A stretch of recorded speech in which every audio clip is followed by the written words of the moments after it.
On August 20th, 2021, a return occurred at the United Center in Chicago, Illinois, on the second episode of AEW's new weekly show Rampage, entitled The First Dance. This return was the return that fans have been waiting 8 long years for. A former Ring of Honor and WWE champion, the best in the world, the Second City Saint, CM Punk, made his return to the squared circle.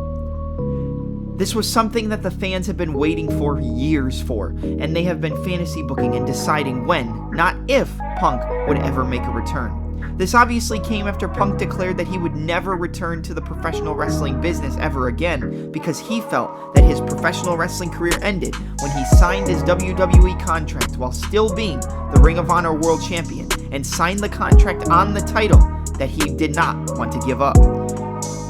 Punk had feuds with the likes of Raven, Daniel Bryan or Bryan Danielson, and the phenomenal AJ Styles, and a trilogy of matches with the new NXT champion Samoa Joe, which is considered to be some of Punk's best work in his career. It was a battle between promotions as would Punk go to WWE or would he make his way over to the newly found All Elite Wrestling and Tony Khan. Obviously, as you can see from this past Friday, Khan won out the battle, and the best in the world is All Elite.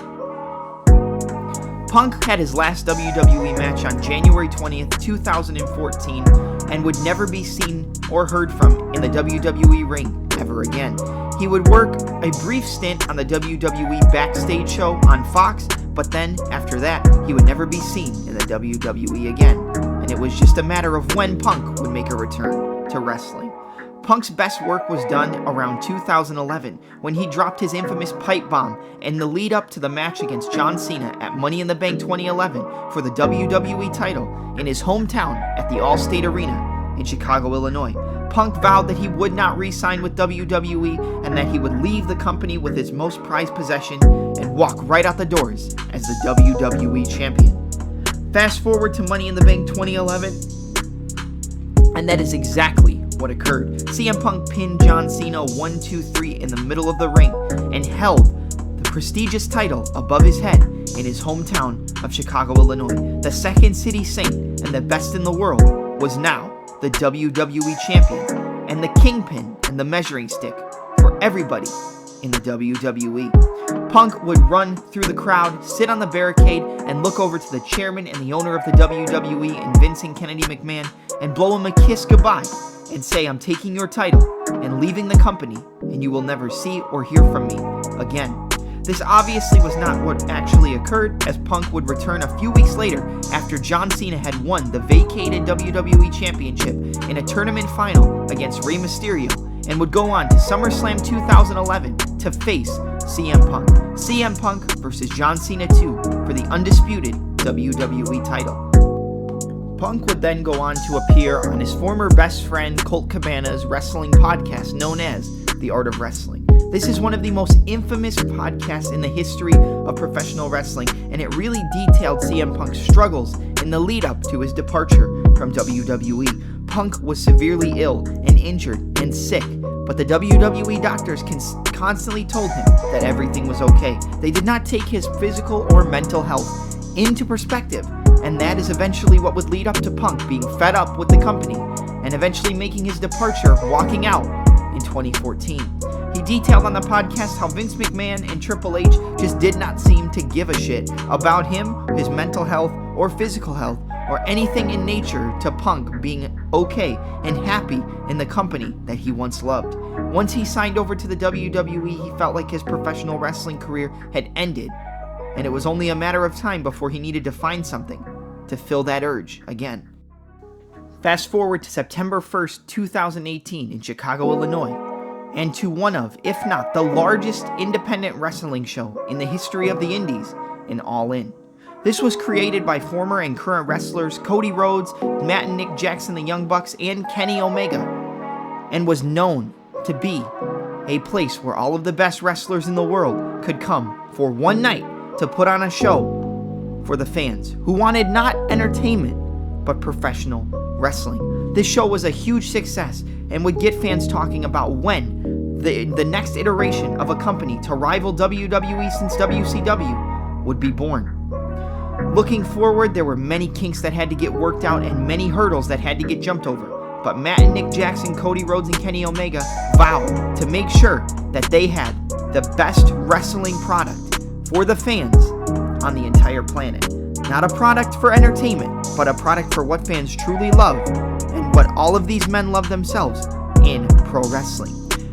All Elite Wrestling was then born, and it was only a matter of time before they had their first show under that AEW banner and those gold and white colors, and could prove that they were not only some of the best wrestlers in the world, but could give fans the best product with the best performers and hottest free agents from all around the world in one spot. And that spot was going to be known as AEW. Their first show was a pay-per-view titled AEW Double or Nothing. This was the first time that the AEW banner had been showcased and the first show underneath the banner itself. It had matches with the likes of Kenny Omega versus former WWE and World Champion Chris Jericho for the vacant AEW Championship, and a match that many would consider to be the match of 2019. A battle between brothers, the battle of the Blood Brothers between Dustin and Cody Rhodes, was given 5 stars in the Dave Meltzer Wrestling Observer newsletter and considered by many to be the best wrestling match of 2019. A match that did not go off action, but storytelling and raw emotion, which is the best thing you could ask for. Fast forwarding after Double or Nothing, and it would be only a matter of time before AEW's first weekly show would debut in AEW Dynamite. This would take place on Wednesday nights, and now you fast forward to 2021, and they have their second weekly show, which is AEW Rampage, the place where CM Punk first stepped foot in the All Elite Wrestling ring on Friday night, August 20th, at the United Center in Chicago, Illinois. There is much more to come of CM Punk in this All Elite Wrestling brand, and he said, "Do not worry, you will see a lot more of me, and you will also know why I'm here, and learn a lot more of the things we cannot cover tonight." Before Punk made his way out of the United Center in Chicago, Illinois, and made a challenge for an upcoming show, he did promise the fans ice cream bars, which is something he could not do in WWE. But now that CM Punk was All Elite and made his return to the professional wrestling business, he needed a foe and a dance partner to go with him to a huge show on September 5th in Chicago, Illinois, titled All Out. The first dance is when Punk debuted in AEW, and now it was time to take the next step and make the next move in that dance. But first, he would need to find a partner, an opponent that would get the fans talking and wondering of who would win this upcoming contest. Punk's first match returning to the professional wrestling ring and stepping into the squared circle in 8 years had to be somebody worthwhile, and had to be somebody that the fans would not be able to wait for and would be hyped up and ready to see this match take place. Punk had to sit there and think a little bit, but obviously he came to the correct decision. He challenged a man who he saw a lot of himself in, a man who has the same tattoo on his knuckles, and a man who, when he gets knocked down, gets right back up and keeps on moving. That man is the former TNT champion and a daredevil in the professional wrestling business known as Darby Allin. The master of the coffin drop, and somebody who fans all around the world will come to see where he will put his body on the line next in his career. Right now, Darby Allin is managed by a former WCW champion and a legend in the ring in Sting. Both men share face paint, and Sting sees a lot of potential in Darby Allin as a competitor.